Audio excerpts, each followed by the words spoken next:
Olá, seja bem-vindo. Você está na TV Postos, programa Direitos e Deveres com o Dr. Vanderlei de Mello, e eu sou Carlos Camargo. Nós estamos sempre anunciando no programa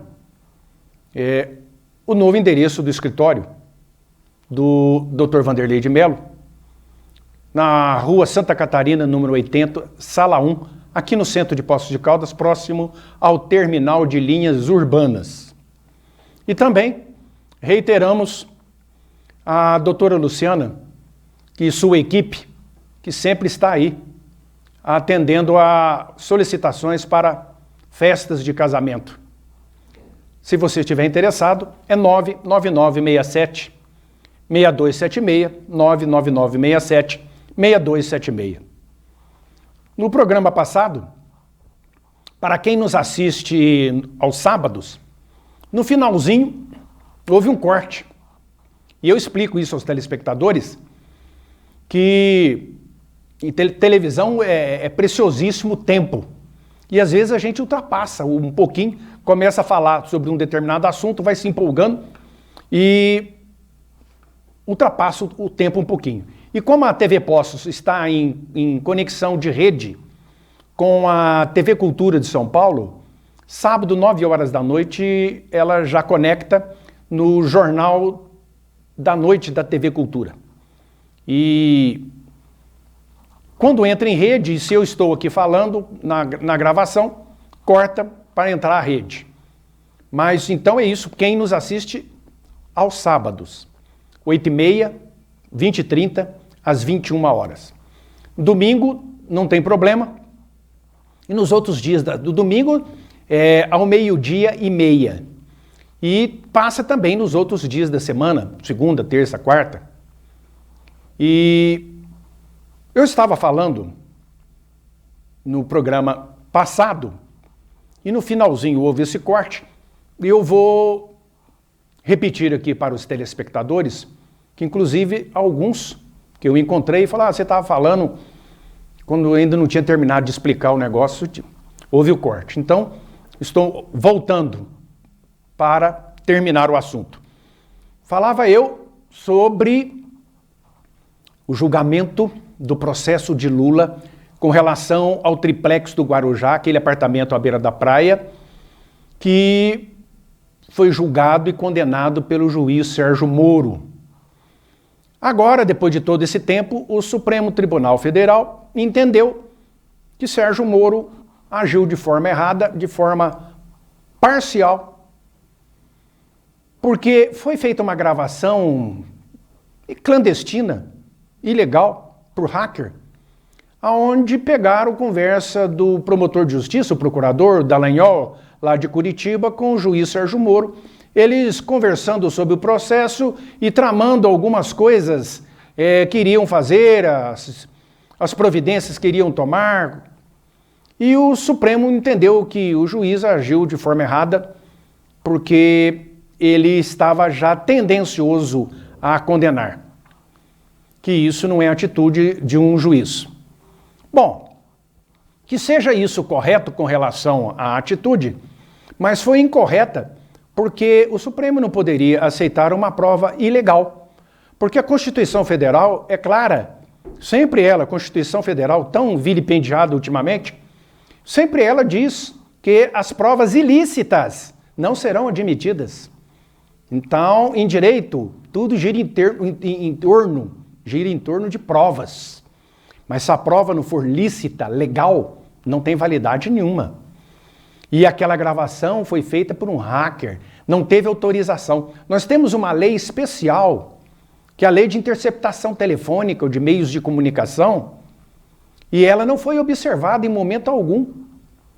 E, por incrível que pareça, o advogado de defesa de Lula pegou essa prova obtida por meio ilegal e entrou no Supremo para dizer, através do que estava sendo falado, que foi ouvido na gravação, a forma como Dallagnol e Sérgio Moro conversavam.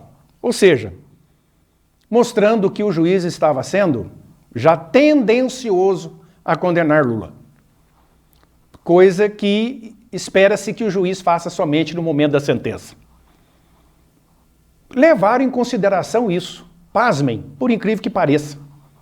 Aceitaram uma prova ilícita para derrubar um processo que levou anos e anos e anos para ser construído. Interessante que o Código de Processo Penal tem um artigo que fala sobre a suspeição do juiz, onde ele pode declinar, ele pode dizer que ele é suspeito em prosseguir no processo ou de julgar o processo, quando ele tem uma relação de amizade, de conhecimento, de afinidade ou até de inimizade com o réu. Então o juiz não se sente à vontade para fazer o julgamento. E ele então declina sua suspeição que aquele processo seja passado para outro juiz. E por incrível que pareça também, esses ministros do Supremo Tribunal Federal estão lá, quase todos, por indicação nos governos PT, Lula e Dilma. O senhor Lewandowski, o senhor Fachin, Dias Toffoli, Rosa Weber, Carmen Lúcia, quase todos. Então, da mesma forma, eles deveriam partir deles mesmo. Não posso julgar isso aqui, porque eu tenho um relacionamento com o ex-presidente Lula. Foi ele que me colocou aqui. Eu tenho uma dívida de gratidão com ele. Então a lei diz que eu tenho que, melhor a fazer é não julgar. Por quê? Porque eu vou ser tendencioso. A tendência é ajudar. Foi o que aconteceu. Cito mais um exemplo do senhor Gilmar Mendes, outro ministro, que desde o início da Operação Lava Jato vem criticando o juiz Sérgio Moro. E agora, ao final de tudo, ele vai dizer que Sérgio Moro foi parcial, tendencioso no processo do triplex do Guarujá de Lula. Ora, mais tendencioso que ele foi, desde o início criticando o juiz, não poderia ele participar desse julgamento desse juiz. Então, para a gente ter uma ideia como é que as coisas andam pelo Brasil. Outra coisa que eu quero falar hoje, que esse é o assunto do programa de hoje, é sobre a falada Revolução de 31 de março de 1964, há 57 anos. Me lembro muito bem. Eu era garoto, morava em Belo Horizonte, onde eu passei a minha infância e pré-adolescência. Então, tudo que eu sei, tudo que eu vou dizer aqui, não foi nenhum professor de história que me ensinou. Eu vivenciei, eu estava lá. Então, eu tenho conhecimento de causa para falar. Muito bem, mas para falar da Revolução de 31 de março de 64, que alguns apelidaram de golpe de 64, ditadura do governo militar, tem várias coisas. Eu prefiro chamar de contra-revolução, porque não foi uma revolução, foi uma contra-revolução. A revolução estava prestes a acontecer e os militares chegaram na frente. Mas para falar sobre isso, vamos voltar no tempo, para ficar assim, de melhor compreensão por parte de nós todos. Desde quando que a humanidade existe, conflitos de toda ordem, de toda natureza existem. Nós sabemos que, infelizmente, a vida é uma batalha entre vencedores e vencidos.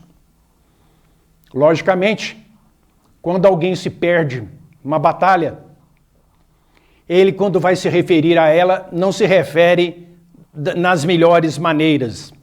É como se a gente torcesse por um time de futebol e ele joga contra o maior inimigo, o maior rival, e perde. Aí depois a gente evita falar sobre aquilo, ou quando vai falar, a gente fala que perdeu, mas porque o juiz roubou, perdeu porque aconteceu isso, aconteceu aquilo outro, arruma uma desculpa. E quem que quer assistir novamente um videotape, novamente o jogo do time que você ama e que perdeu para o maior rival? Ninguém quer nem saber disso. Assim é a política também. Fatos que aconteceram na história, que quando os perdedores se referem de uma forma negativa, no sentido de que perdeu, mas porque não foi merecida a derrota, porque, vamos dizer, o juiz roubou. Voltando ainda, eu estava falando na volta um pouco no tempo, em 1917, baseado na ideologia de Karl Marx, a União Soviética, através de Lenin, tomou o poder na União Soviética, não, desculpe, antes da União Soviética, a Rússia. A Revolução Bolchevique, ou bolchevista, de Lenin na Rússia em 1917, baseada na ditadura do proletariado, da classe chamada trabalhadora, implantando o comunismo naquele país, onde o governo, o Estado central, mandava em tudo, mandava em todos, não existia o direito à propriedade e o Estado controlava tudo e todos, inclusive direito de ir e vir, direito de propriedade, de livre pensamento. E foi uma revolução muito sangrenta, 1917. Já em 1922, o avanço do comunismo da Rússia criou a chamada União Soviética, que incorporou todos os países que estavam ao redor da Rússia e criou um poderio chamado União das Repúblicas Socialistas Soviética. Dali para frente, a tendência e as atitudes do governo russo foi de implementar por todo o mundo um modelo comunista soviético e começou a influenciar outros países, outros governos e outras revoluções pelo mundo. Citamos exemplo da China, que também se transformou em comunista e é comunista até hoje, pela Revolução Chinesa, do grande líder deles, o Mao Tse-tung, uma revolução também que exterminou milhões e milhões de chineses para instaurar o regime comunista na China. Isso em 1929, ou melhor dizendo, em 49. Bom, esse avanço foi atingindo o mundo inteiro. Em 1920, o comunismo começou na Rússia em 1917. 3 anos após, já foi fundado aqui no Brasil o Partido Comunista Brasileiro, o PCB. E já começou a pegar todas as ideologias implementadas na Rússia para trazer para o Brasil. E já começou aqui já a haver essa difusão desta ideologia comunista. E quando isso, com o tempo, foi aumentando, essa penetração, começaram interessados pelo comunismo, foram conhecer de perto lá na União Soviética. E nós tivemos um grande líder, grande que eu falo no sentido de movimentação, brasileiro comunista, Luiz Carlos Prestes, que foi à Rússia e conheceu todo aquele sistema e começaram a treinar pessoas para a formação de um exército para a tomada do poder. E isso ficou conhecido no mundo como o ouro de Moscou. Ou seja, Moscou começou a financiar. É a ideologia pelo mundo inteiro. Então, aonde havia uma simpatia, a Rússia financiava o treinamento, o armamento. Por isso ficou conhecido esse período de o ouro de Moscou. Dali para frente as coisas foram cada vez mais aumentando. E em 1935, a chamada Intentona Comunista de 35 no Brasil, foi uma dessas tentativas, já foi a primeira e grande tentativa de desestabilização do governo com a chegada, a tomada por parte dos comunistas.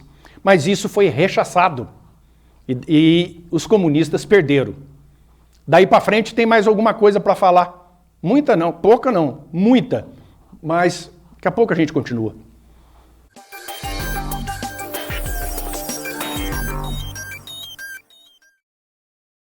A gente passa a vida inteira cuidando de filho, marido, trabalhando e esquece de cuidar da gente. A vida passa e a gente não se cuida.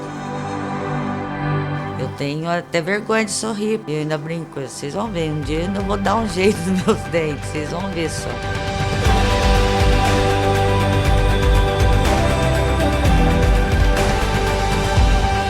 Eu sinto como se tivesse nascido de novo.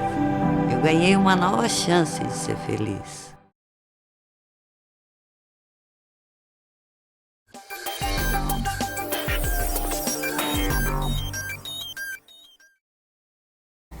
Ok, estamos de volta. Então, depois da Intentona Comunista de 1935, mesmo perdendo, o movimento comunista no Brasil foi tomando vulto, foi crescendo. E em 1959, uma revolução em Cuba, comandada por Fidel Castro, Che Guevara, derrubou o presidente ditador daquela nação, Fulgêncio Batista, e instalou ali um país comunista, nos moldes da Revolução Russa de 17. E isso influenciou sobremaneira toda a América do Sul, ou até a América Latina, porque os movimentos comunistas viram que lá em Cuba deu certo, então vai dar certo aqui também.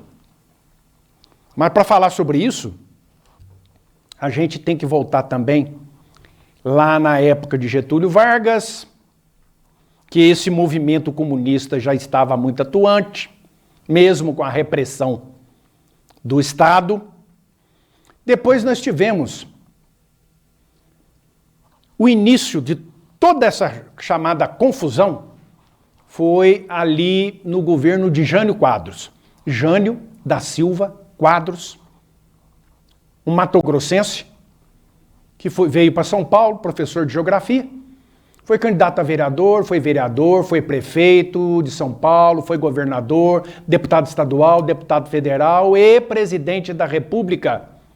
E se elegeu logo após Juscelino Kubitschek, que foi de 55 a 60, e Jânio Quadros em 1960. Ali, o movimento comunista já estava a todo vapor, em 1960, porque em 59 o comunismo tomou o poder em Cuba.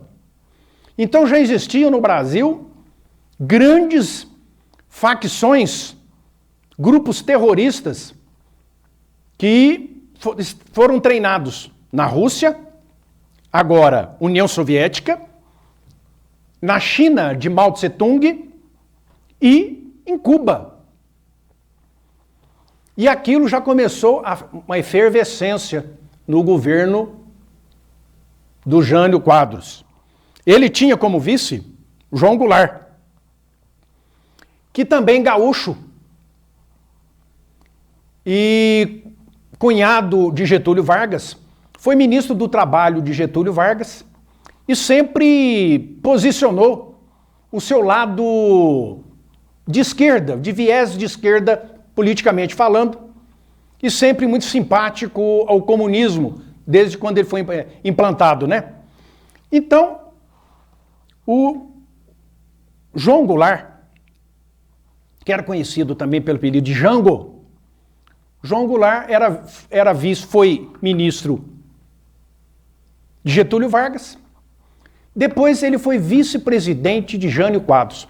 E uma coisa interessante na história do Brasil, que naquela época, para votar para presidente, não era chapa única, você podia votar para presidente de um partido e vice do outro partido. E foi o que aconteceu. O Jânio Quadros era de um partido e o João Goulart era de outro e se elegeu vice. Mas antes, ele já era vice de Juscelino Kubitschek. Inclusive, chegou a ter mais voto do que o próprio Juscelino. Então, no governo de Juscelino Kubitschek, João Goulart, vice. No governo de Jânio Quadros, João Goulart, vice. João Goulart estava em 1962, na China, fazendo um discurso lá, tem essa gravação, esse vídeo, dele fazendo um discurso no parlamento chinês, onde ele demonstra toda a simpatia pelo comunismo de Mao Tse-tung, o líder da China.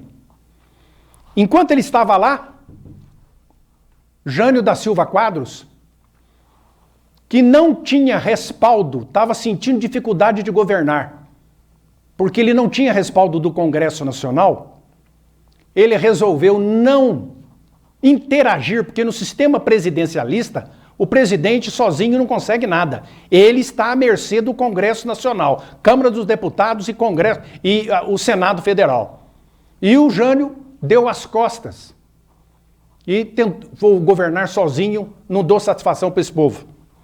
O que aconteceu? Ficou insuportável o governo dele. E ele pensou, vou me renunciar e o povo não vai aceitar a minha renúncia e eu volto mais forte e o Congresso vai ter que me engolir. E ele pediu a renúncia e o Congresso aceitou a renúncia e ninguém se importou com isso. Nisso, o país estava sem presidente, porque o presidente renunciou, o vice não estava no Brasil. Assume o presidente da Câmara, Ranieri Mazzini. João Goulart volta ao Brasil. Em março de 1964, depois do Brasil passar um período de 61 a 64, que saiu do presidencialismo, foi para o parlamentarismo, ou seja, uma jogada que não deu certo, voltou para o presidencialismo depois de um plebiscito em 1963. Isso foi gerando uma desordem política no Brasil e a força de esquerda foi aproveitando disso e infiltrando. Em 1964, o João Goulart, em março de 64, fez um discurso. Ele era um ótimo orador no Rio de Janeiro, onde ele declarou publicamente o seu amor às causas comunistas, socialistas, reforma agrária, a quebra da propriedade privada, reformas trabalhistas extremas. Com isso, as forças políticas do outro lado, os lados capitalista, conservador, já resolveram tomar uma providência. E começaram passeatas pelo Brasil, a começar por São Paulo, Rio de Janeiro, Belo Horizonte, que queriam a queda de João Goulart. Então, até aí o Exército não está participando de nada. Foi uma vontade popular. Depois, essa vontade foi manifestada pelos governadores dos maiores estados do Brasil, São Paulo, com Adhemar de Barros, a Guanabara, antes do Rio de Janeiro, Guanabara, por Carlos Lacerda, Minas Gerais, por Magalhães Pinto, lideraram este movimento contrário a João Goulart, querendo o fim, porque percebiam que o comunismo estava prestes a dominar o Brasil. e mais essas passeatas. A Igreja Católica Apostólica Romana foi a primeira a perceber isso e foi a primeira a dizer, mesmo tendo componentes, padres, bispos, também da ala da esquerda dentro do clero, mas na sua grande maioria era contrária também a João Goulart, com medo do comunismo. E eles então, a partir daí, eles deram o início, vieram as passeatas, as mulheres, a famosa passeata das mulheres em São Paulo, pedindo a queda de João Goulart. A imprensa, com esse único jornal, dos grandes jornais do Brasil, que não foi a favor da queda de João Goulart, foi o Última Hora do Rio de Janeiro. Mas o resto da imprensa, rádio, jornal, televisão, a Globo, através do seu presidente fundador, Roberto Marinho, toda a mídia, os grandes jornais da época, todos queriam a queda de João Goulart. E foi que, em 31 de março, o general Olímpio Mourão Filho, comandante do Exército em Juiz de Fora, pegou toda a sua tropa e marchou para o Rio de Janeiro. Chegando no Rio de Janeiro em 31 de março de 64, quando juntou-se às tropas do Exército, Marinha e a Aeronáutica, e daí para frente começou, aí sim, desse dia em diante, houve a intervenção militar. Nisso, João Goulart correu para o Rio Grande do Sul, seu estado natal, e de lá ele foi para o Uruguai e se exilou no Uruguai juntamente com Leonel Brizola, o seu grande parceiro e o seu grande guru, o Leonel Brizola. O país ficou sem presidente. Nisso, houve a vacância, novamente Ranieri Mazzilli. Houve uns dias de transição e o Congresso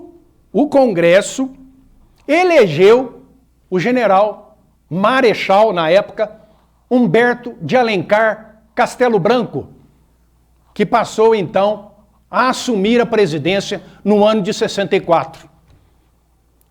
Dali para frente, instaurou o chamado governo militar. Mas essa revolução, como eu acabei de dizer, foi uma revolução cívico-militar.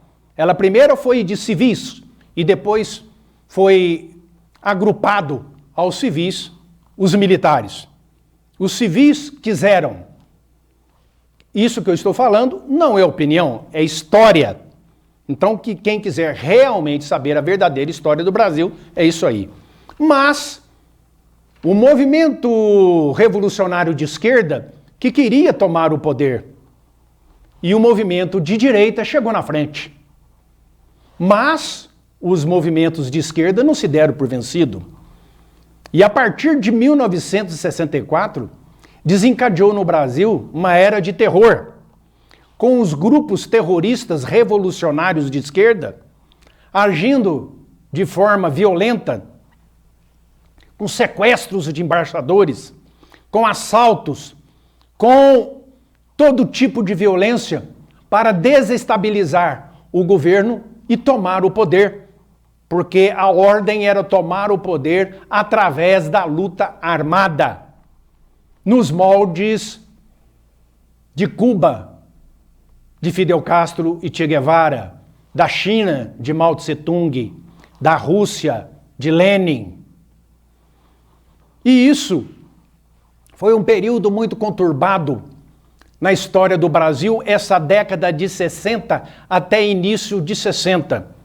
Os militares, inclusive, tinham, no momento que tomaram o poder, ficar somente 2 anos e já passar por civis novamente. Mas a luta armada começou. O terrorismo começou dentro das regiões urbanas quanto na região rural. E essa história, infelizmente, aconteceu aqui no Brasil com muitas mortes, dos dois lados. E isso é uma história longa, que logicamente não dá para se contar em um programa só. Isso eu estou fazendo de forma reduzida, para que o telespectador entenda realmente como foi a Revolução ou a Contra-Revolução de 1964, que durou até 1985. No próximo programa a gente continua. Obrigado pela audiência e até a próxima.